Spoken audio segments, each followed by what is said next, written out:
We're going to take you guys on a journey. The way that we have, Vanessa and I, it's funny, guys. I heard Ryan Pena say this last night, and I was like, man, I'm going to steal that. I didn't text him, but I'm going to steal it. He says, a testimony is not what you come out of.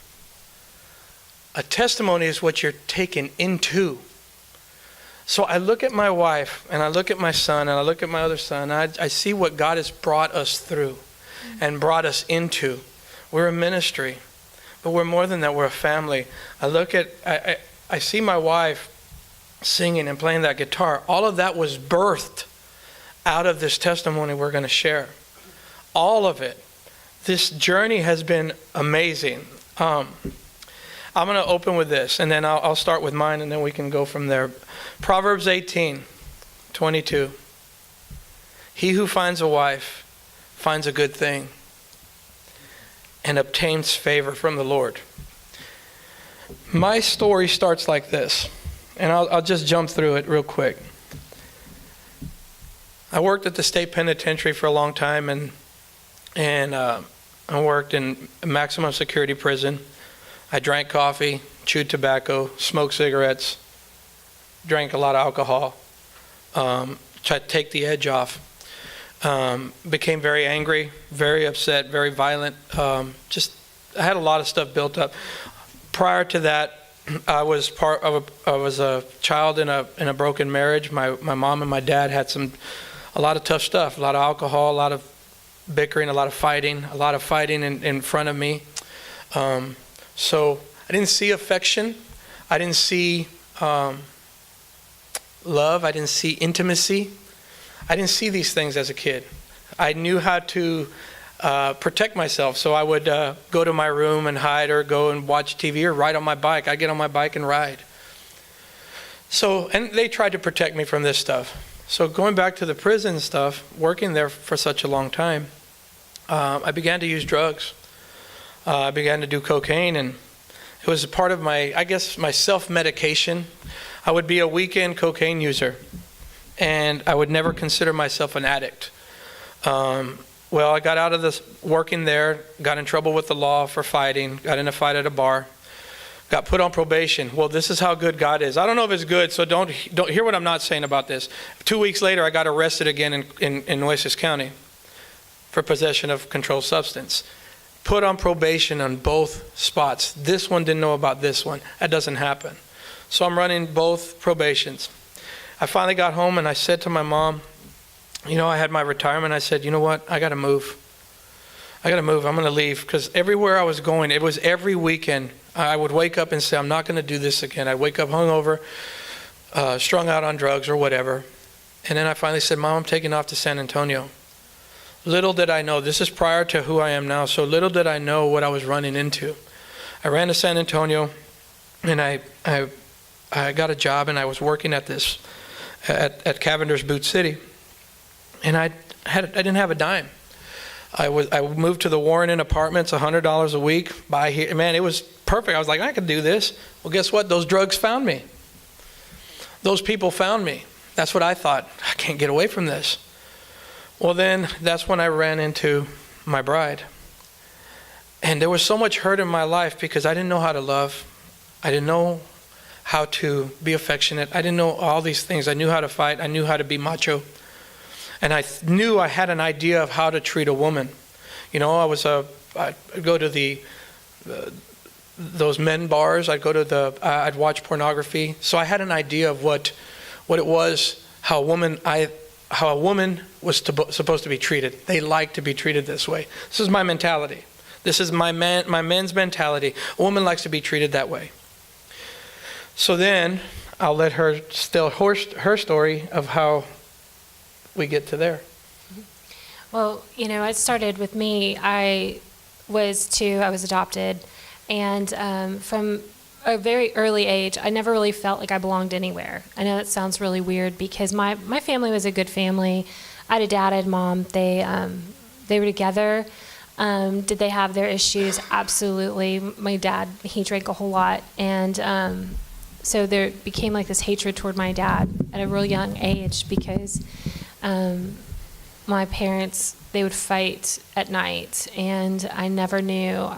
my mom was a provoker, so she would provoke him, and she just was really brave, because I was thinking, if this guy was abusive, man, he would have really hurt her. And but he wasn't. He was just kind of this, he just would drink too much. So at a very early age, I had this hatred in my heart toward my father. I felt abandoned. I didn't feel like I belonged anywhere. I'm Hispanic in a white family, and people would be like, "Oh, she doesn't know Spanish," and even growing up, people would look at me and be like, "You don't speak Spanish. You don't even know your heritage." And for the longest time, I really believed them. I was like, I don't know anything about my heritage or my roots or whatever. And until I got older, and then I realized, God put me in a white family, and I'm very aware of my heritage. My inheritance, my heritage came from a white background. And so, I'm not gonna speak Spanish if I was never taught that. I grew up in eggs and bacon, not frijoles, and it was totally different. And so I was like, well, So then, the older I got, the more I realized that I was very rebellious. I mean, from the time that I was 14, I was already smoking and drinking. My mom was traveling a whole lot, so she would take off, and she literally traveled the world. And she left me with my dad, who I didn't have much of a relationship with, right? Well, I sit down with my dad, he's drinking at night, and so he couldn't tell I was drunk. We were having the best time. We were like clicking. I was like, man, me and my dad really can have a relationship. So I thought out of rebellion, I could, the older I got, the more I fit in. And that, the reason I didn't fit in as a young kid is because I was a kid. And that now that in rebellion and drinking and partying, I could fit in. And so that's what I did. And I graduated high school and got my first job. And ran into this guy, and talk about the perfect storm. He walked in, and he was coming to be the manager. I was just a salesperson, and I told him, I said, "Hey, if you need to know anything about the store, you can come up and ask me." And he was like, "Okay, I'm here to manage the store." The beautiful part about that, for me, I'm not, I was walking through the what is that, the break room. And I'll never forget that. I walked through, she's sitting there with her fiance, I guess, at the time. Mm-hmm. And we caught eyes. I was like, oh God, that wasn't good. And there was this connection. I was like, that was weird. It was really weird. It was weird. And really I'll never forget that. But I forgot to say, you see what's happening here, right? We both had a bunch of junk. Mm-hmm. I had all my junk. She had all her junk. There was one thing that happened to me also as a child, that I had a relative expose himself and do things to me as a kid. So I had all that. My self-protection, identity. I knew how to protect. I knew how to not show people that I was hurting. So we get to this place where we meet. We're about to get married, and I had asked her to marry me. She's pregnant with Luke. And right before we get married, the day before, I go and I get wasted the night before, doing drugs, did everything. She had no idea that I was an addict at the time. That night before the wedding, she almost called it off. No, I called it off. Yeah, she called it off. He just didn't remember that exactly. I called it off because he was so trashed. She called it off, and I did everything I could. I'll never do it again. And I remember the guilt and the shame, and it was very hard. We're walking down this aisle with this awkwardness, and we go forward a little bit, and I'm thinking, first of all, I don't know how to love this girl. She's beautiful. She just came out of this relationship, and of course, my mentality as a Hispanic man, this macho man status, is that I'm very jealous. I had a lot of jealousy, a lot of insecurities. I was jealous at everything that looked at her. So I was ready to fight anybody that looked at her, anybody that looked upon her ugly. But yet I was looking at pornography at the same time, and I was cheating on my wife with my drugs. So I was very, very insecure. I had insecurities. I don't know if it's from my mom and my dad. Remember, they had broken marriage. Was it from my uncle exposing himself to me? Was it from other circumstances, being bullied in school? I don't know. But I knew that I couldn't let her that close into my heart.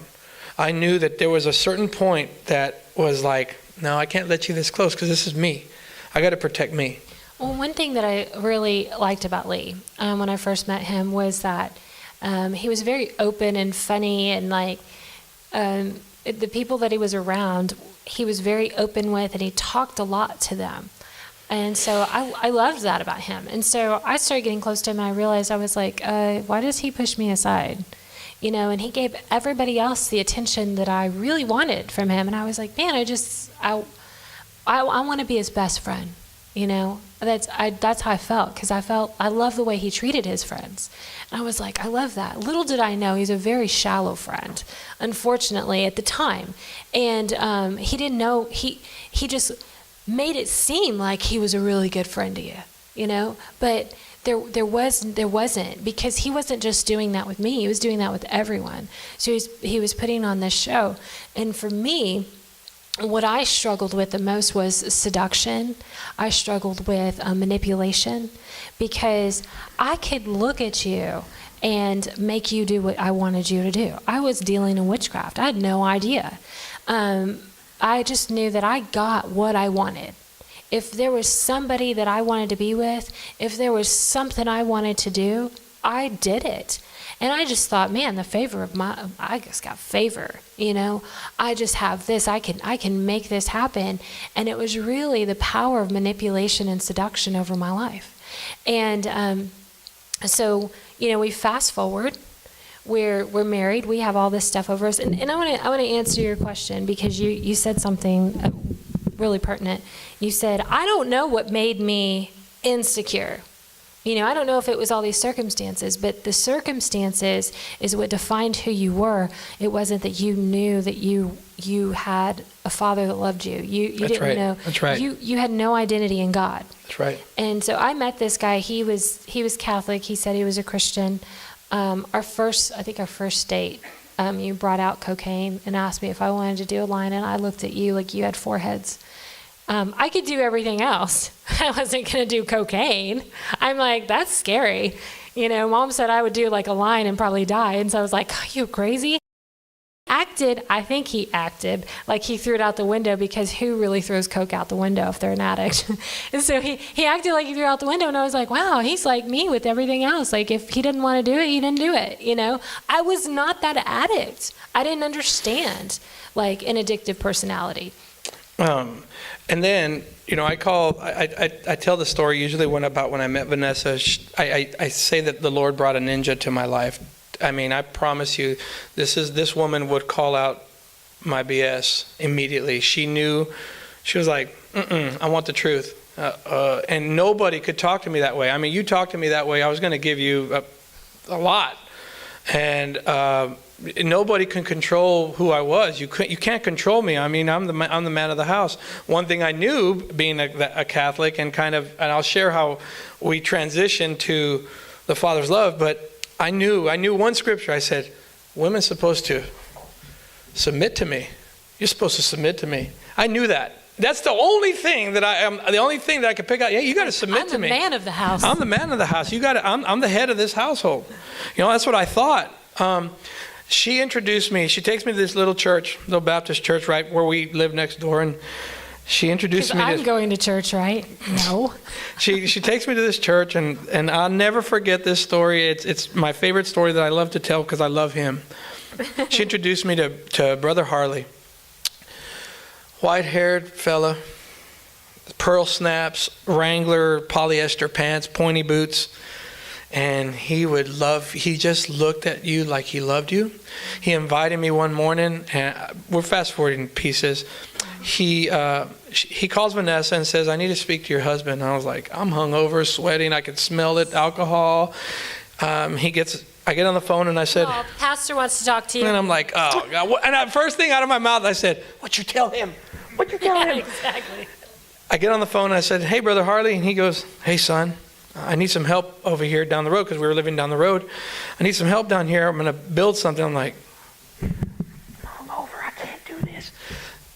I said, sure. Talk to the preacher hungover. I said, sure, I'll be over there in a minute. And as I'm getting dressed, I'm giving her all these, what'd you tell him? He's going to call me out. We get up and we start building this little playscape. There's 2 swings and a slide, and I am sweating. I'm like, dude, you have no idea what I just did. I probably just fell asleep an hour ago. And then he starts telling me, he goes, son, do you know who Jesus is? And I said, yeah. Do you know how much he loves you? Yeah. You know what he did for you? Yeah, I've heard the story. He goes, but then he started telling me about who Jesus really was, of how much he loves you, of how much he doesn't see your junk. All you got to do is repent and all of these things. I remember he took me down the Roman road and all of this. It was beautiful. And then he starts, he's Baptist, so I don't know if he was prophesying, but he sure did. He starts pointing over there. That's going to be the basketball court. Over there's going to be the youth room. That's going to be where where you're going to run the youth. And I'm like, you've lost your mind. I barely know you. Well, he saw something inside of me. He saw something inside of me that she saw inside of me. She took me to church because she had already a relationship. She can sit here and say that she didn't go to the church all the time, but she had a relationship. No. I was just to go flashback, but I was saved when I was 8.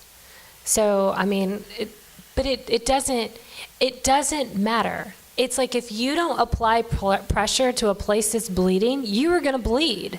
That's right. You know, Christ is the pressure applied to the place where you're bleeding out, and the healing that can happen if you apply him right.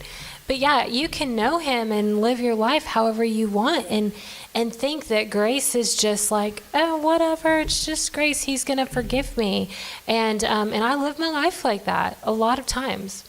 I gave my life to the Lord, and my family in Brownsville was like, what are you doing, mijo? You can't do that. You're Catholic. Once a Catholic, always a Catholic. I'm like, wait a moment. I like this side first because I don't have to do 25 Hail Marys and 32 Our Fathers. I don't have to go talk to a guy behind a screen and tell him my sins. I just talked to me and Jesus. And I said, why wouldn't you? You guys are Hispanic. We want to go the easy way. You know, that's what I thought. I was like, this is easy. It's paid for. I don't have to keep going in there and repenting. That's my mentality. So then a lot of people didn't understand, and a lot of the people didn't understand that what Brother Harley taught me was there's a relationship. And what did I have issues with? Was relationships. Mm-hmm. So he even prophesied his identity. He prophesied his identity of who he was. And even though he looked like a drunk, right, on a Sunday morning, he was like, that's not who you are. And he was willing to work right beside him, you know? And so he take me to get baptize me. I have to share this story. We get baptized, and I'm like, it's cold. There's no heat in this thing. It's a little pool, and I'm like, they get me, and I put my feet in the water. I'm like, God, I'm not going to be able to see any doves like he did. I'm not going to be able to see nothing because my feet are cold. So they put me in, and he dunks me. And my father-in-law says, hold him down longer. I'm just like, when I came back up. That's my dad. When I came back up, I'm going to be honest, I didn't feel any different. I knew what I had done. I still didn't want to receive his love. I knew the shame. I knew how I've treated her. She still doesn't know about my drug addiction. She still doesn't know that I'm looking at porn. She still doesn't know that I look upon other women. She doesn't know all of these things. And I look back on that, and I look, and I'm like, all these areas, all these red flags, and this woman still wants to be with me. She forgave me. When the Lord exposed the pornography to her, it shamed me. I love God because we had this huge closet, bigger than in this place that we lived. We had this ridiculous closet. It could have been a room. And so he has all these clothes, and the one shirt that I go to pull on is the one with the CD that flies out. And I'm like, I wonder what that is. Oh my God. And it's so amazing that no matter what, this guy could not get away with anything. But, I say him, but I couldn't either. The stuff that I had, the manipulation, I couldn't manipulate him to do what I want him to do, which just really ticked me off. And my seduction didn't work on him. He wasn't seduced by me, because he'd still look at other women. I'm like, no. You know how many men I could get to focus on just me, but I can't get you to? I wanted to kill him lots of times. And You fast forward, we're 7 years into our marriage, and I find out that he's addicted to cocaine. And we've been, fighting and fighting and fighting, and for 7 years of our marriage. And so this was like a bomb to my marriage. And I remember so many times being the strong girl, just like every time he'd screw up, I'm like, okay, I gotta be strong. And I wouldn't necessarily show all of my emotion of how I felt about him to him, because, I was abandoned. So I had orphan issues. I had these issues of abandonment. And so giving my heart away was like, you're just going to leave me, When you find out who I really am, you're just going to leave me. And so I wasn't very transparent with him either, with my heart. So here I am, all of a sudden, 7 years later, and this is revealed to us. And I finally showed my emotion. Like, I let it completely pour out of me. And I remember just crying and weeping and grabbing his clothes and pulling them up off the rail and putting them in his truck, and like, you can't do this to us anymore. Like, you've done this to us for years. You have to get fixed for us. Like, I love you enough to tell you to get out. And it was tough because, I did that in front of the kids, but I had hid everything from them, trying to protect them. And I was like, God, if you're going to do this, you're going to do it out in front of everybody. I want all of this exposed. And, I don't know if it was wise or not, but it was what I chose at the time. When I saw them, they were on the bed. It was Luke and Brandon. She was laying on the bed, and man, and inside of me, I felt like relieved that it was finally out. Finally, somebody, I don't have to hide this anymore, because it's tough. It's tough depending on something. You're having to balance your drinking and balance this, and I couldn't even balance my life. So when I see my son, my boy, I see Luke, little guy, and I see Brandon, and they're hurting because their dad's getting ready to leave. But there was, in that moment, the Lord's speaking to me right now. In that moment, the Lord's showing me, I need to fix you again. I need to fix you. You need time away. But there was a gentleness in her speech. She says, you need to get fixed. I love you. Remember, I'm from a broken marriage. I needed that. I need that reassurance, because all through those 7 years, I thought she was going to leave. My insecurity was, she's going to leave me for somebody else. She's going to leave me for somebody else. You're cheating on me. You're doing these things. All of these things in my mind, I built that such a case against her that she was going to leave me. And here I am having to walk out because my lie got exposed.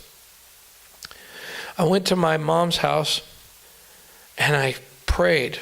The only way I knew how to pray, I wasn't exposed to the spiritual warfare or the spirit of this. I didn't know any of that. I just said, Lord, I need, thank you.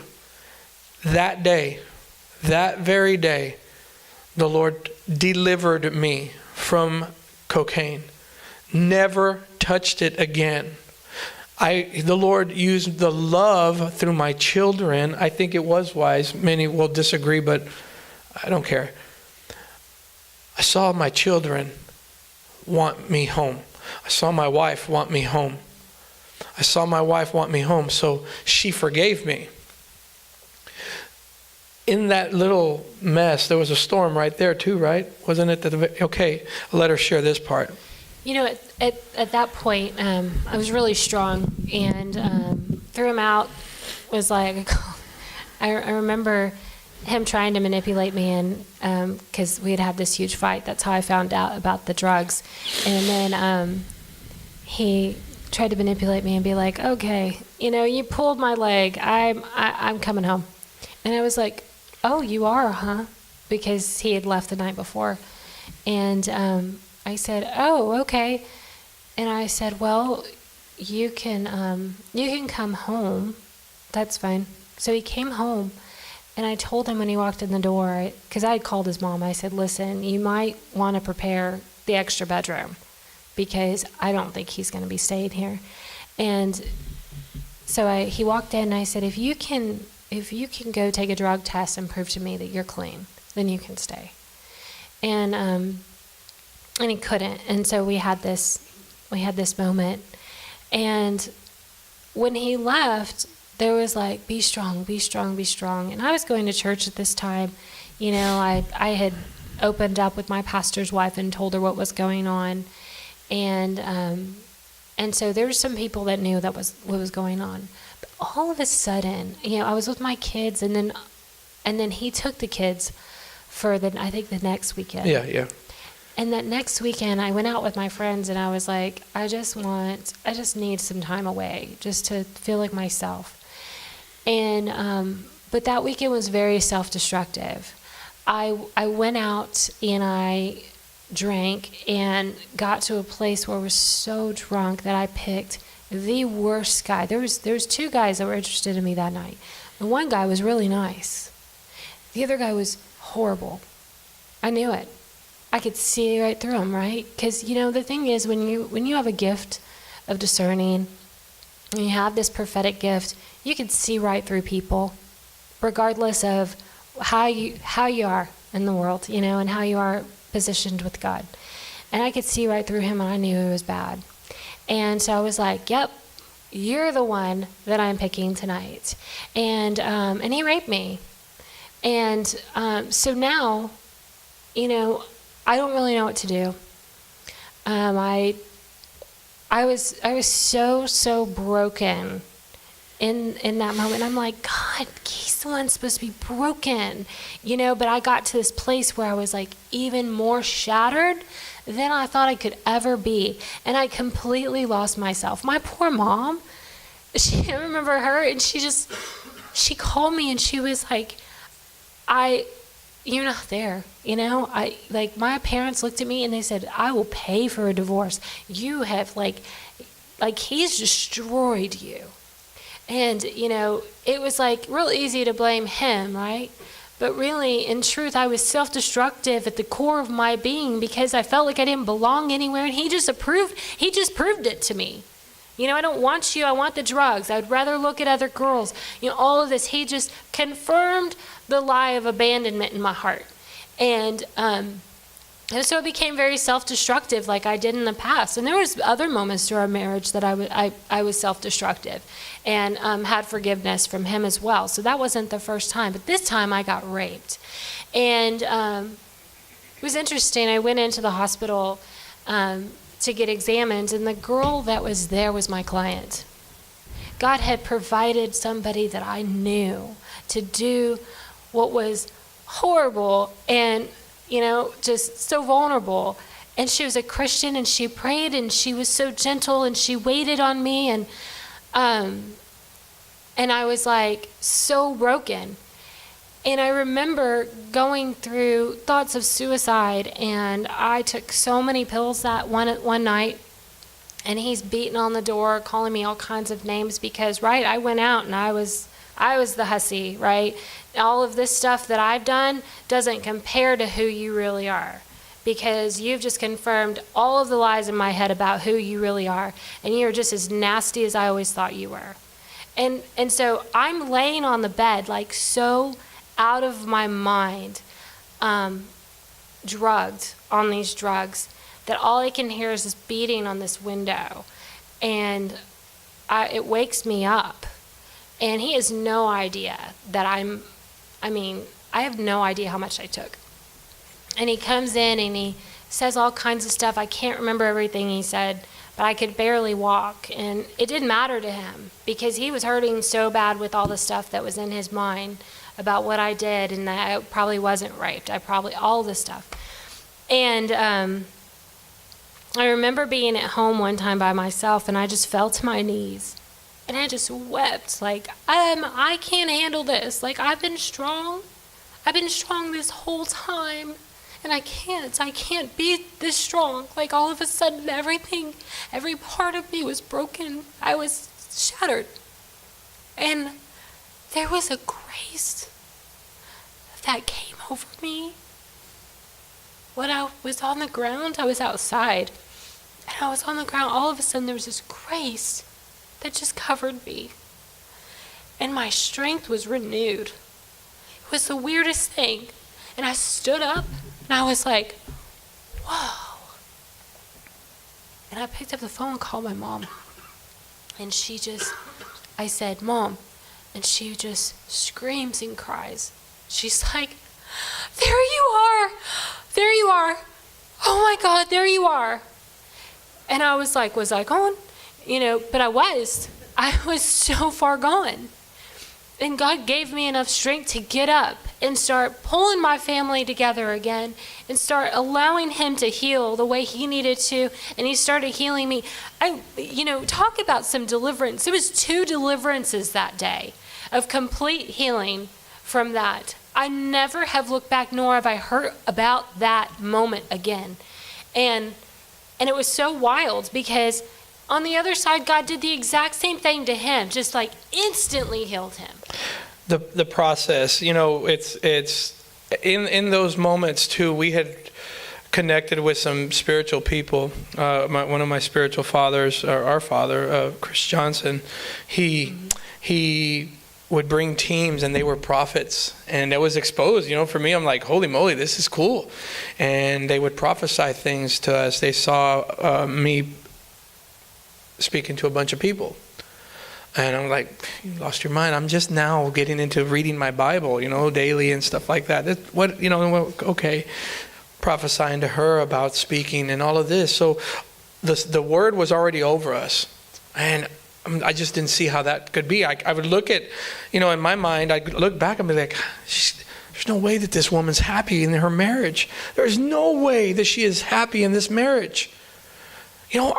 She's found out my pornography, my drugs. I continue to lie. I was just mentally abusive to her. I didn't know how to love her. I couldn't get involved in her life to find out the things that she liked. I mean, she was during that healing, she was reading Beth Moore and all of these different things and going to church all the time. Can I tell you that I got jealous of God? I don't know. I know I'm not speaking to any man in here. I got jealous of God. You're a jealous person when you get jealous of God. I got jealous because all you're doing is over there telling him about me. Still the same mentality, but healed, no drugs, so I'm better. But I was still jealous that she was going over there every weekend and every Wednesday and every Thursday Women Night Bible Study. And I saw her lighting up and all of this. I'm like, oh, she's got to have some man or something. That's what I was thinking. I did. I had a great man. And she would be like, you have lost your mind. Go take care of yourself. And I'm like, nothing. Then God began to accelerate he started putting the pieces together. We had tickets to go to San Francisco. We got free tickets. I know. I don't even know how we got free tickets. I'm like, I'm still having some fun. I'm still drinking. We're gonna go. We never went on a honeymoon. So I said, okay, we're gonna go, all expenses paid, to San Francisco. I was super excited about it. And I don't know what I was thinking. It's one of those moments where God just puts me on, and she says, hey, Chris Johnson and the team, they want to do a 24-hour house of prayer. And I looked at her. Wait, you're going to freak out. She says, do you want to go? And this is what comes out of my inside. I'm like, no. I said, yeah. It was my yes. Our story has always been about our yes. I said yes. We get our tents and we go out there, and I'm still like, what am I doing here? They're going to give me the 2-hour in the morning shift. I'm not going to hear God. He's not awake at 2 in the morning. And we all had shifts when we were all it was just worship music. So I remember sitting at a different church, sitting in the corner. I sat there. I said, man, Lord, what are we doing? I said, where do I need to be? Because we were living up by 281 North area. And we were so far. We worked 15 minutes from the house, but we were so far because of traffic. And I heard the first time this recovering addict, this abusive husband heard God for the first time. And he says, you're here. And I said, I looked at this place, and this was Lavernia down the road. And I said, you're going to have to tell my wife that it's here. I go into the tent. because we're intense. And she goes, what did you hear? I said, I heard something. God's going to have to tell you I'm going to bed. I went to sleep. I didn't tell her a word because I know better. So what happened? So we go the whole weekend and we get prophesied over, and it's just amazing, and all this stuff. I had to work late, and so I want to say it was in the fall, so it was dark early. I walk up to the church the first night of the house of prayer, and I took a step on the property, and all of a sudden I had a vision, my first open vision. See, Lee's first hearing God. And now I have my first open vision. And I see myself at the house next door on the front porch and on the back porch and on the swing of this house.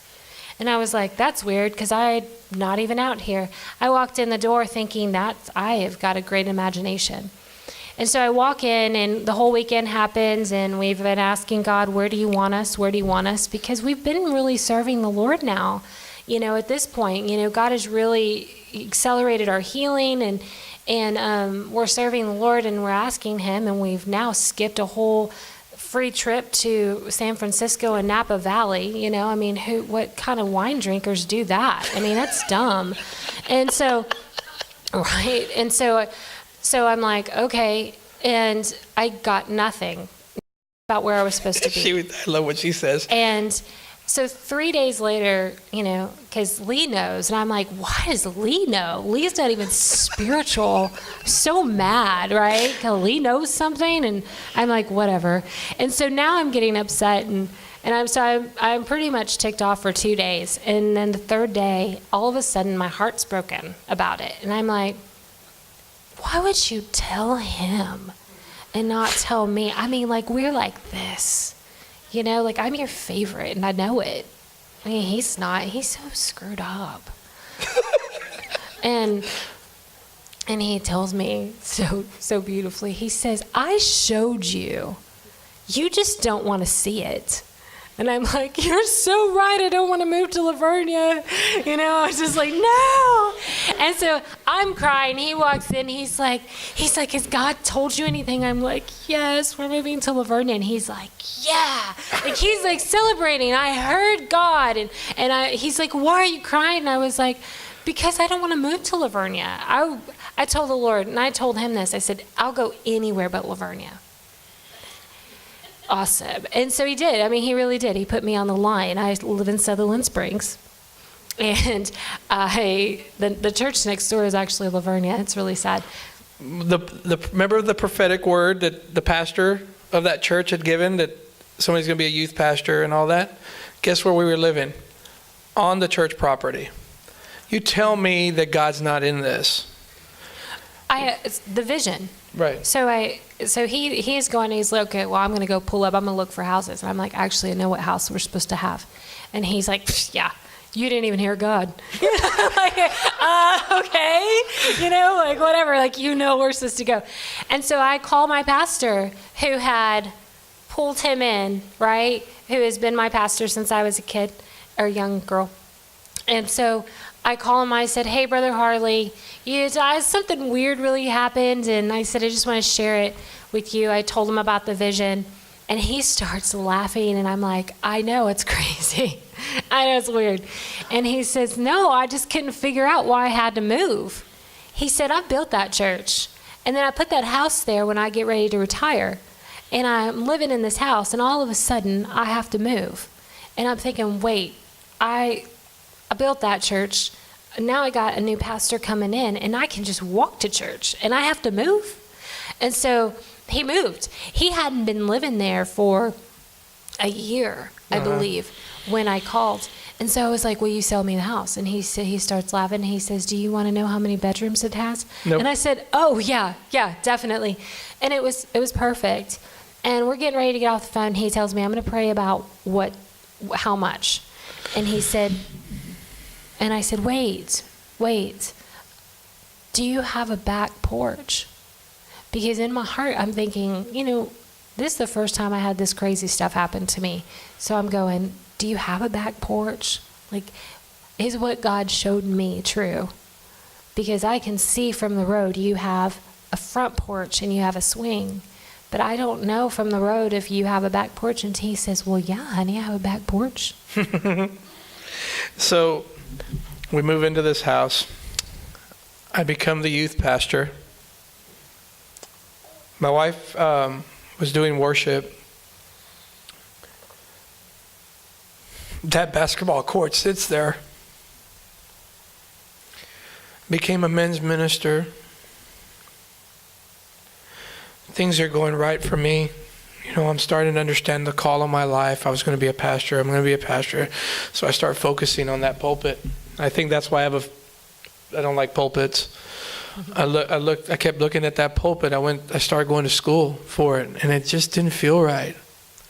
I started doing school, and I was like, man, this just doesn't feel right. The Lord says, I've called you. Did I tell you to go to school? And I was like, well, I have to in order to be a pastor. He goes, no, I've prophesied it through my kids to you. I was like, man, that's hard for me to understand. Well, we move forward. And this is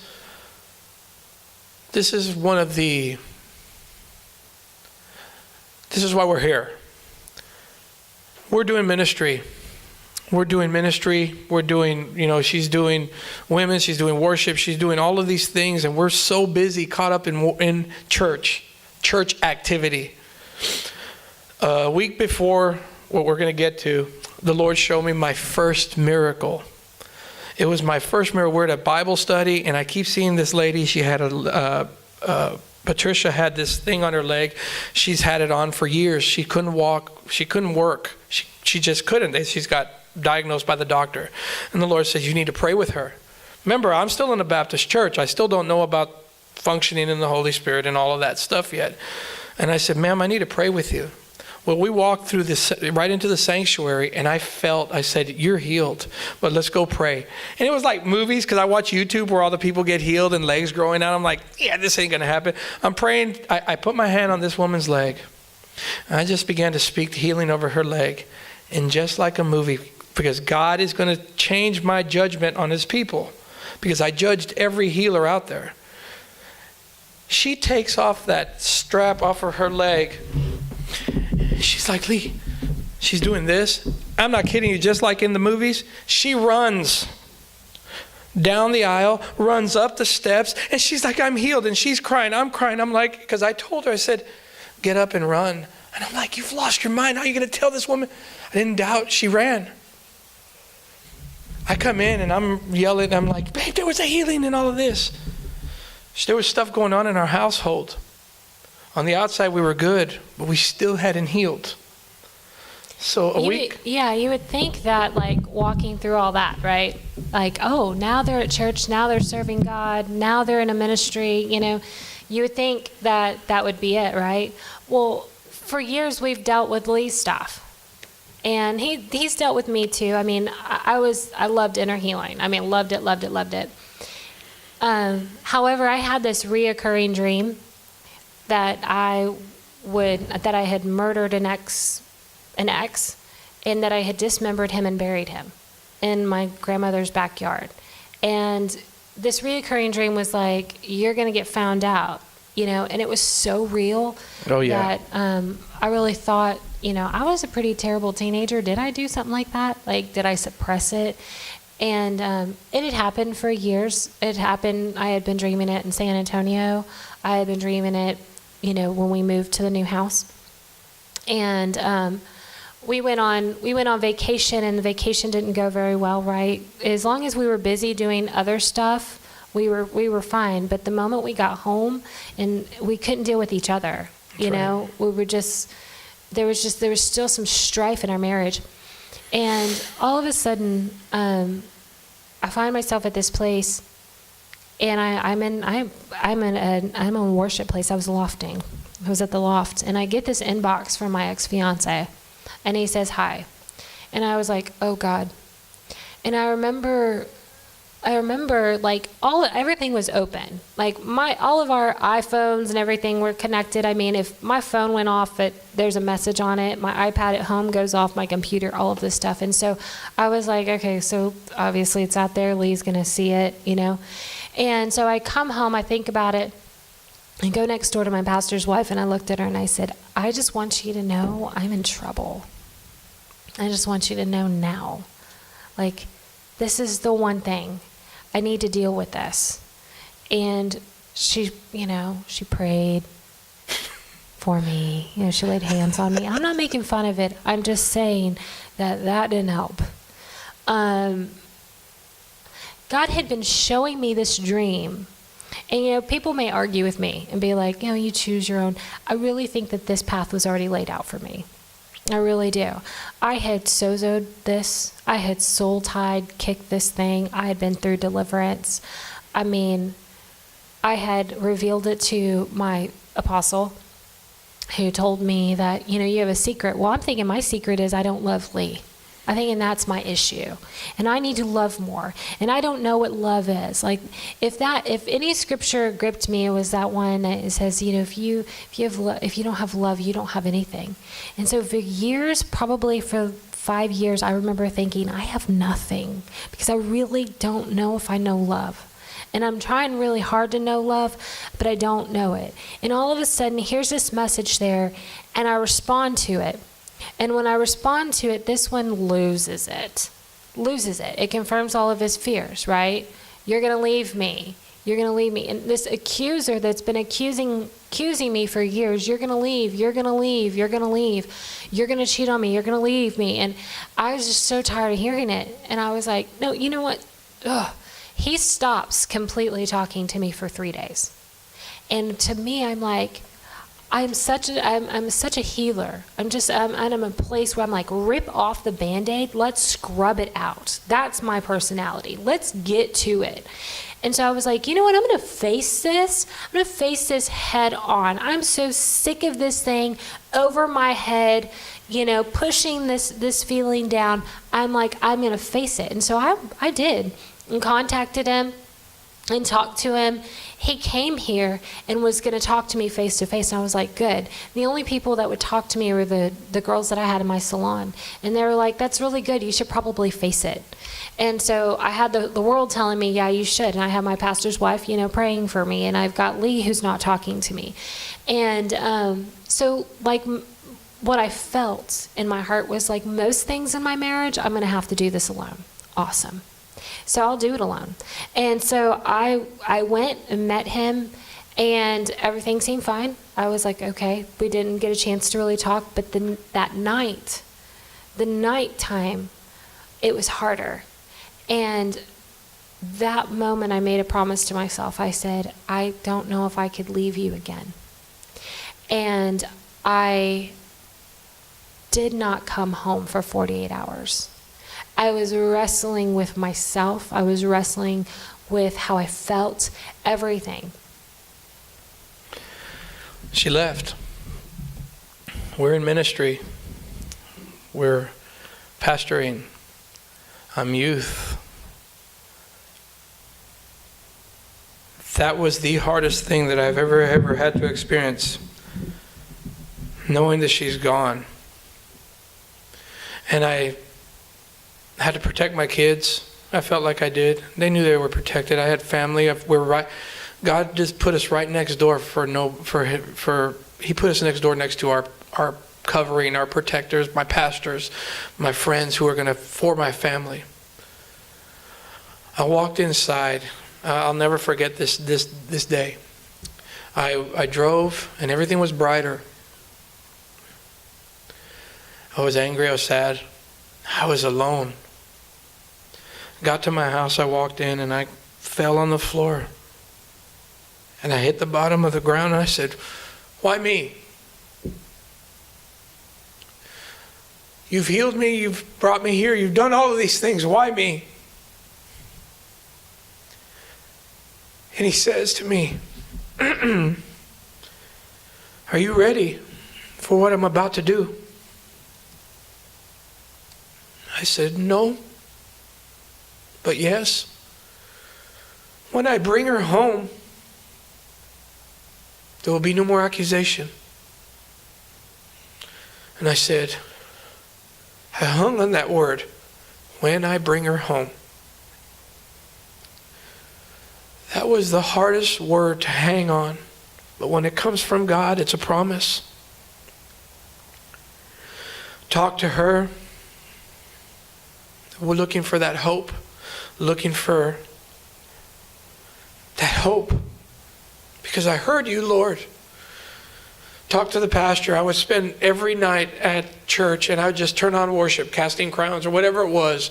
I'd turn it on and just be me. And I would, by that time I knew Sozo, Inner Healing. I was cutting off Generational, doing all of these things. And I called this part of this story looking out the window. Because our window faces the front driveway.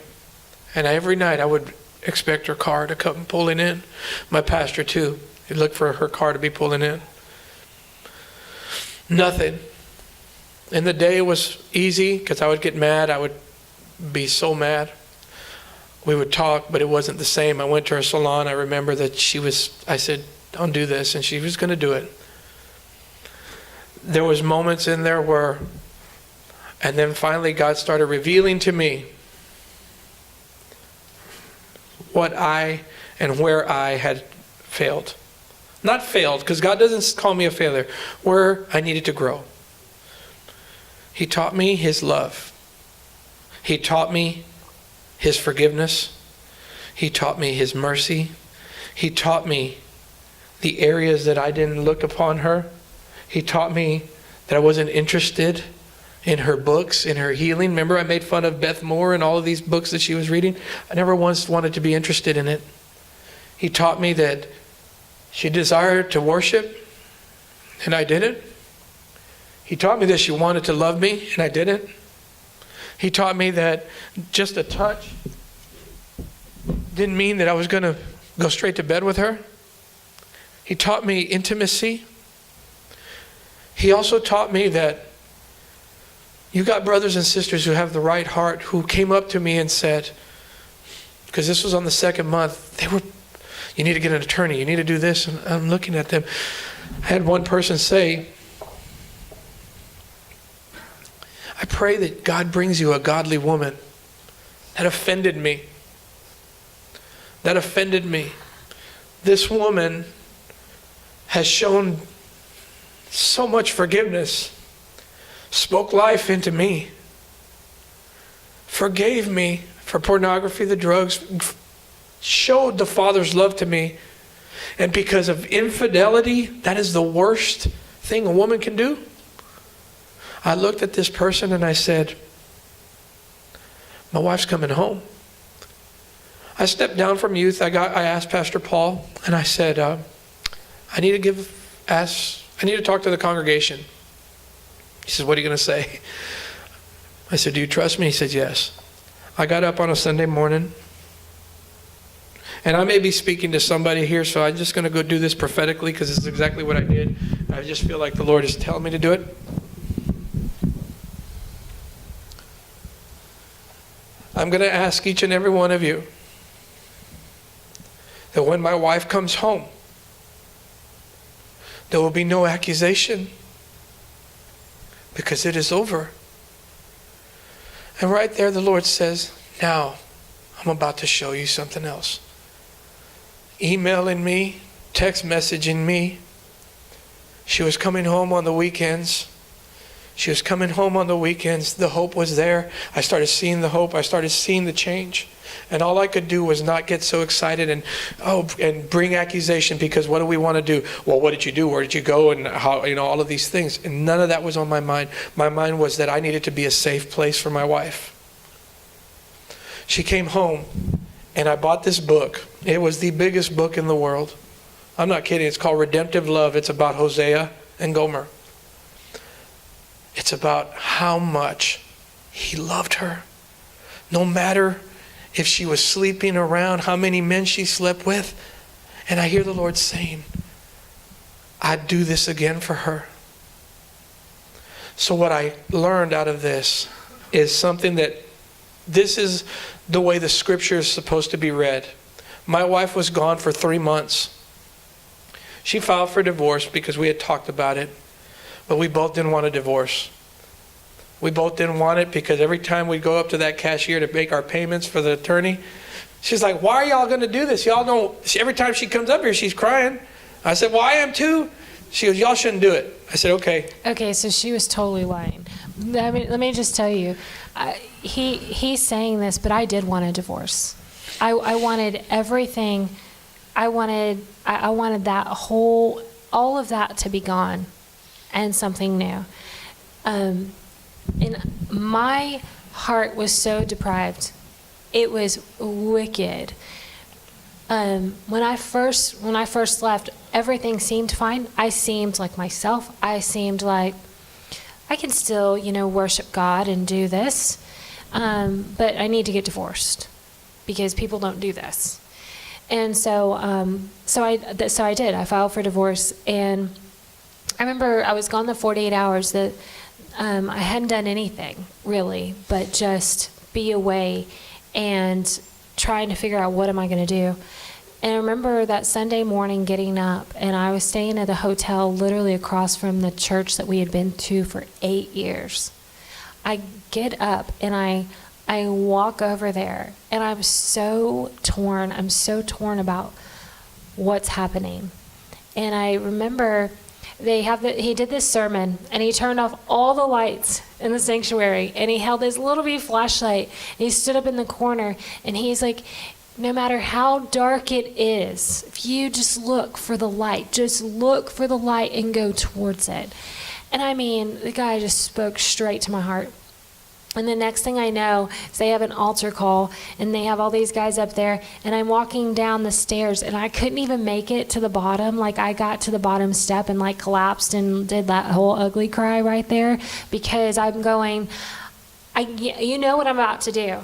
And you know my heart, I've tried, you know all of this. Why didn't you just take this from me? And all I kept accusing God was like, how dare you do this? You put all these rules and these regulations of how I'm supposed to be, and then you don't even give me the heart to be able to do it. And I'm like weeping, crying, all of this stuff is just coming out. They're all surrounding me and praying, and I have this vision of the Lord, and he's standing there, and he's just like so happy. He's always so happy. And he puts his hand out towards me, and he tells me, he goes, Vanessa, I'm in the end. I see how this all plays out. And he's like, cotton candy, he's just this goofy smile on him, just like so happy. And I'm like, how could you be so happy? I'm a hot mess. But he just puts his hands out toward me, and he tells me, he goes, Vanessa, I'd do it all over again if it was just you. I see how it all plays out. And so I got it from that place and did exactly what I wanted to do. And I left, and I had a great time. I mean, sin's fun. It's great until it all comes crashing down on you, until reality really hits you. And this guy, instead of just staying at home and praying and being like, God, bring her back, he put pressure on me. He did. He went forward with the divorce. We'd go in, and I'm like, I'm going to leave. I'm going to move with the kids, and the kids are going to come live in with me. And he'd put something on there and said, no, you actually can't. You can't move out of this radius. And I'm like, can he do that? And they were like, yeah, I can. And so he was putting all this pressure on me with accountability. If you're going to live like that, in the divorce decree, you're not going to live with somebody without being married with them. And there was a whole certain amount of months that I couldn't even be with somebody. There's all of the kids could not be with another male with me. I mean, name it. He was just like, and we'll put that on there. And I was like, you just don't want me you just want me. You don't want to let go of me. And through all of this, I'm thinking this about him, but guess what? God would not let me go. He wouldn't. He chased me and chased me and chased me. And I remember there would be times that I would just be like, get off! Leave me alone. I'm not going to do what you want me to do. I'm not. And I'd be like, get off me. And he wouldn't leave me alone. He'd bring this prophetic family to just speak life into me and to prophesy over my life. And I'm like, go away. This one he began to fast. And when he got to the 40 day of the fast, he was fasting for my heart to change. But guess what? My heart didn't change. The guy that I was with, his heart changed for his wife. He wanted to go home.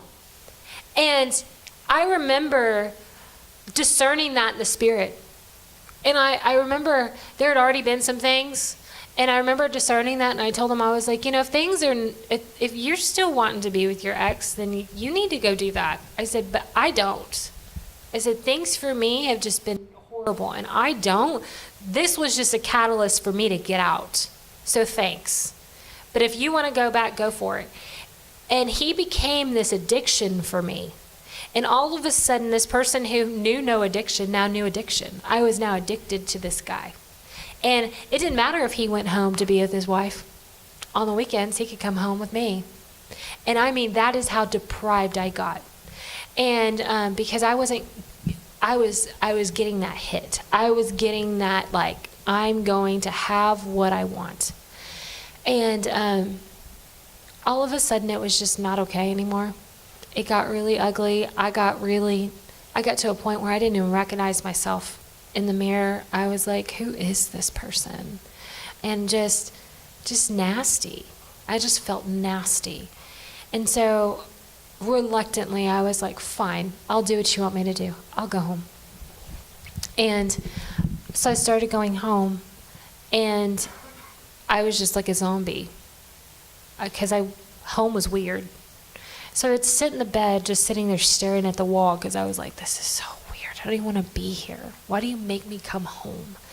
And I remember one night Lee comes in and he was like, can I read to you? And I was like, fine, weirdo. So he sat down and he started reading. And the words of that redemptive love would just pierce my heart. And I remember there would be times that I would just have to go to sleep because I was like, I can't listen to any more of this. Or I'd sit there and try not to cry. And I just remember that. Well, there was a time that I ran again because it was just like kind of a back and forth thing. And I ran. And I remember being, he was running, I was running, he was doing drugs. And I remember being in the car, and all of a sudden I didn't feel safe. For the first time, I didn't feel safe at all. And I was like, I remember emailing Lee and saying, I would give anything to be home to you reading that story to me. And he's like, come home. Just come home. Where are you? I'll come get you. And I was so far away. Like, I was in a car going the opposite direction of home. And I remember going, you can't, you can't come get me. And I was stuck. All of a sudden, I felt stuck in a place that I couldn't leave. And so all of this freedom became captivity. And I was a captive to the own place that I had chose to be. And so I stayed there that night and came home. And I finally, and this is the thing, because I don't know how many people will watch this, but the one thing that I got advice about was that you block him. You erase that number. You block him every avenue where he can reach you. You put a block.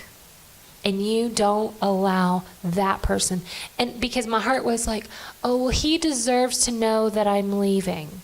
He deserves, and that I remember the people who were working with me, they said, he does not. He deserves nothing from you. But you deserve to be free from the constant nagging and the pulling of this other man, because he will come and get you at any cost. So you block him. And I did. And I remember there was so many different avenues that I was like, how is he getting a hold of me? How is he getting through? Because all of a sudden now I just wanted it all to go. I was like, okay, go. And it took some time to get it to stop. And I remember I began to go up to this recovery church to get some healing.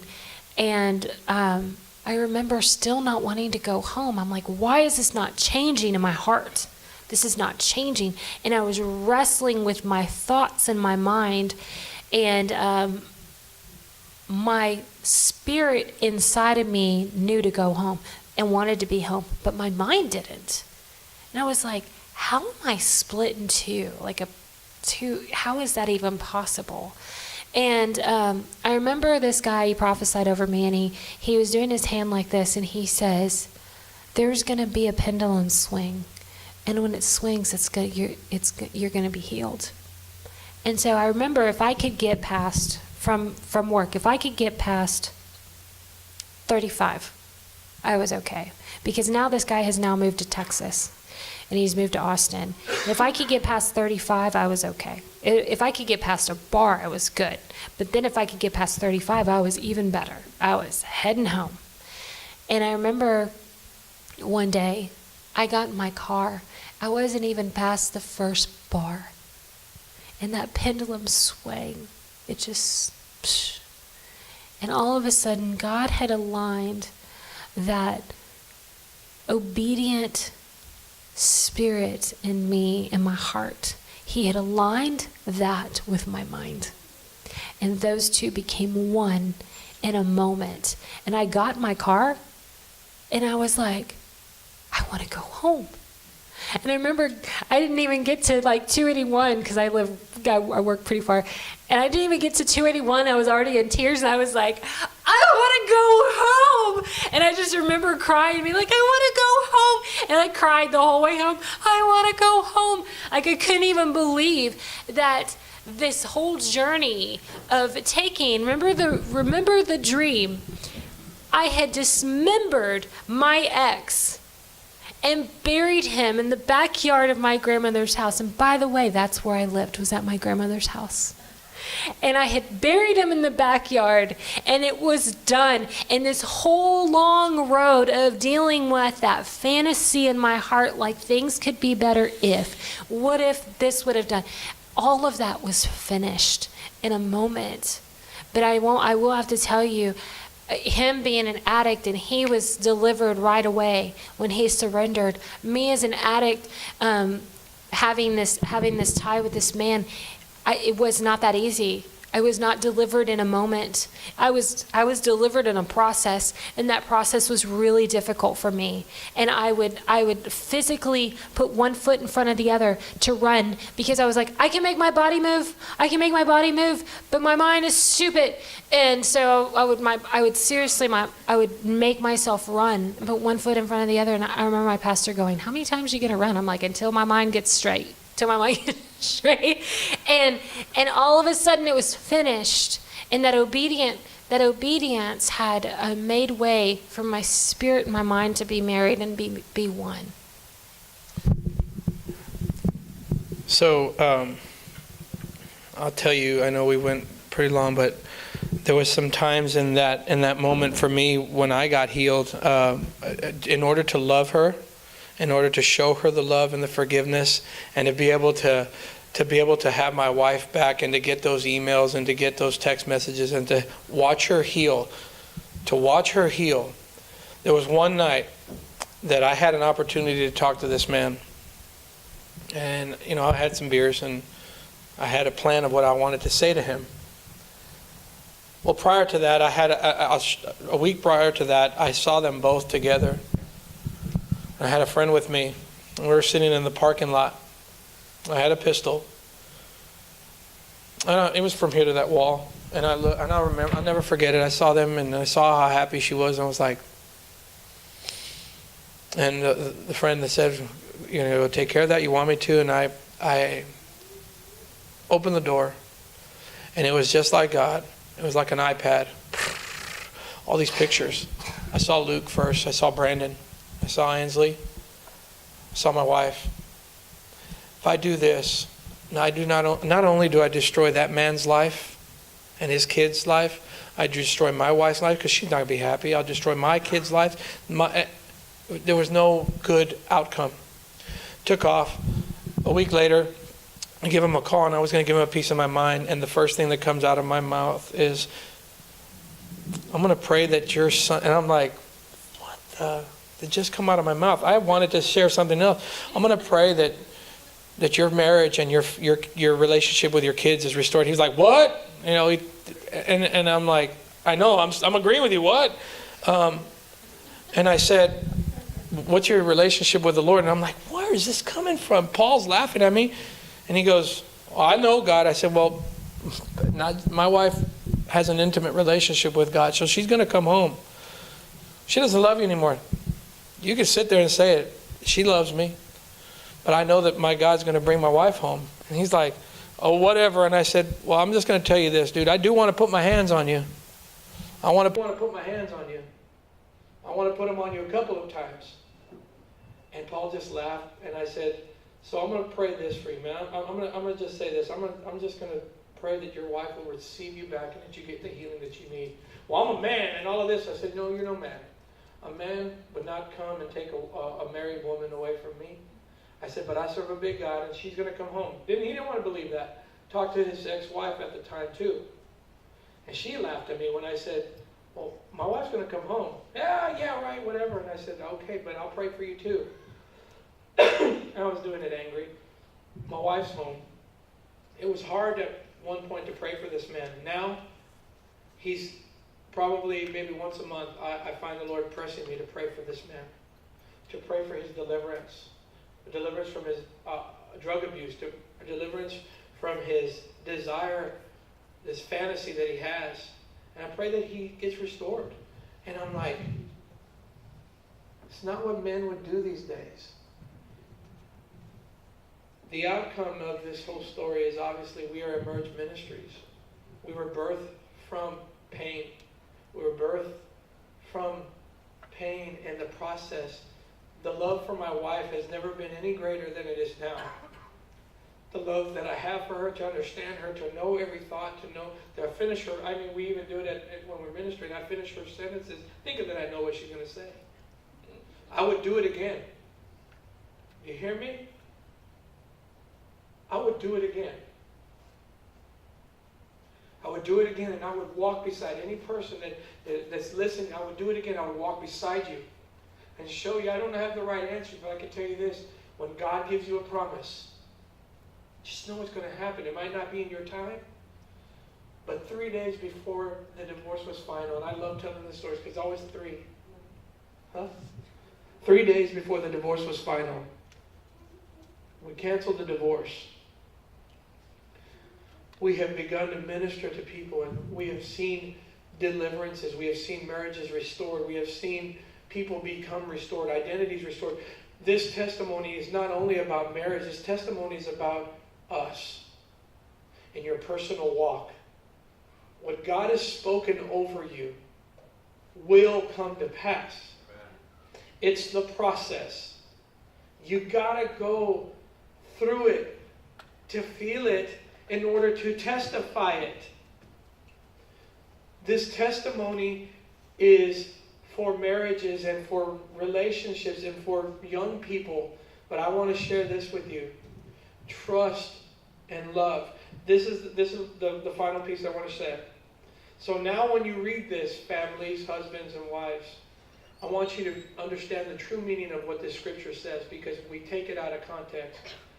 Ephesians 5:22. Wives, submit to your own husband as the Lord. Key being as the Lord. You want to be a submissive wife, your husband better be loving you like he loved the church. Because it says, husbands, love your wives as Christ loved the church. We want to use that against our wives and say, be submissive to me. I don't want you to be submissive to me. I got to reflect Christ. I showed my wife the love of the Father by forgiving her, by loving her back home. So don't use it as a tool against your spouse.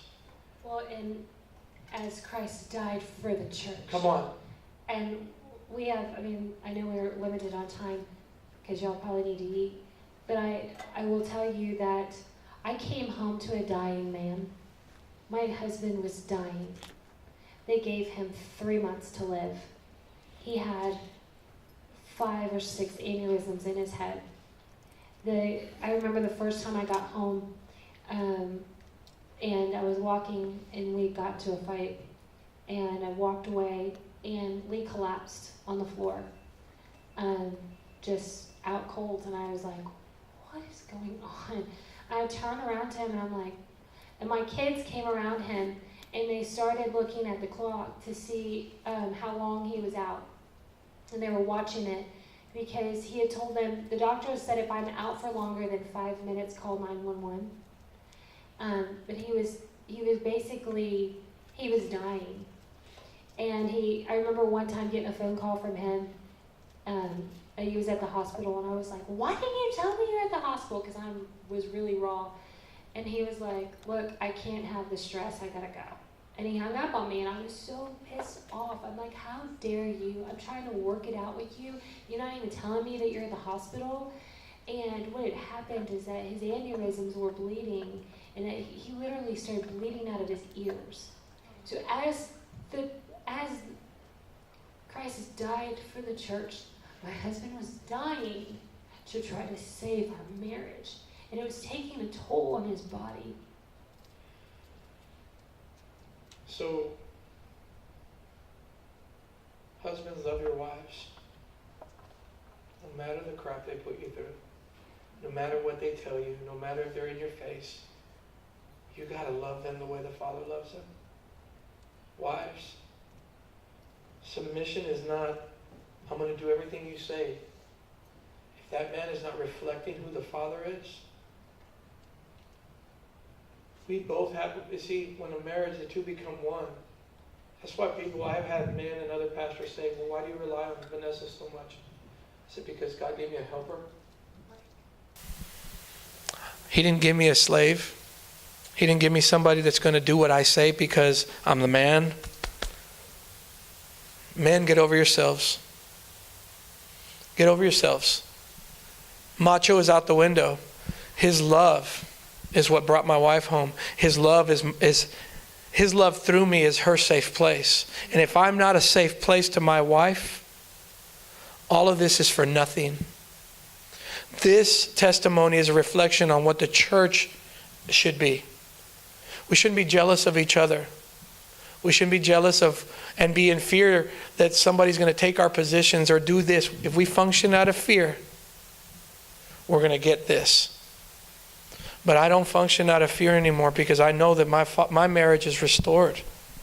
My life is restored. My healing has come.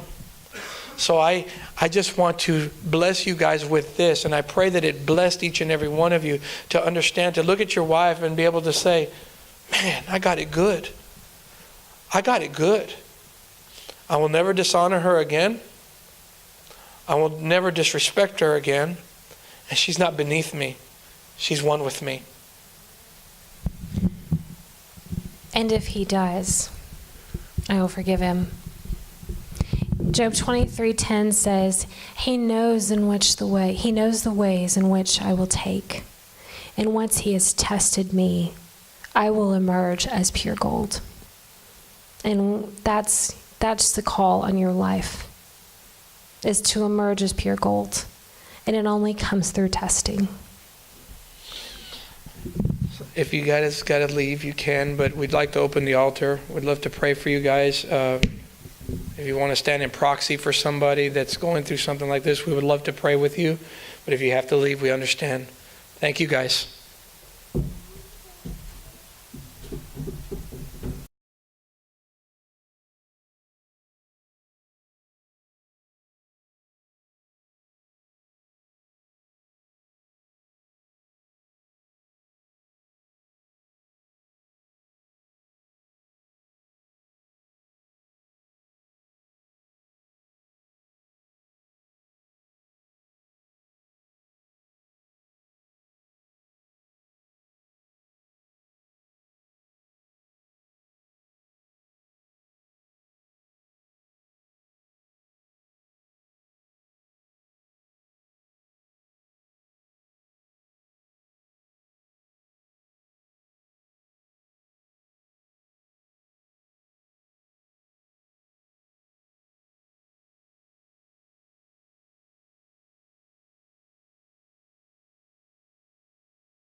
Got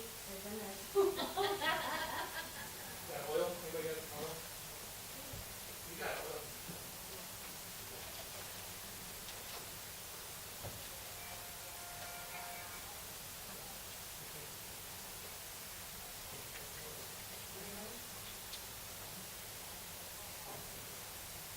Oh, you got the good one. You want prayer? You want to?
In Song of Solomon, and I hear the word, I hear give up. I've heard somebody say give up, but I hear the Lord saying rise up.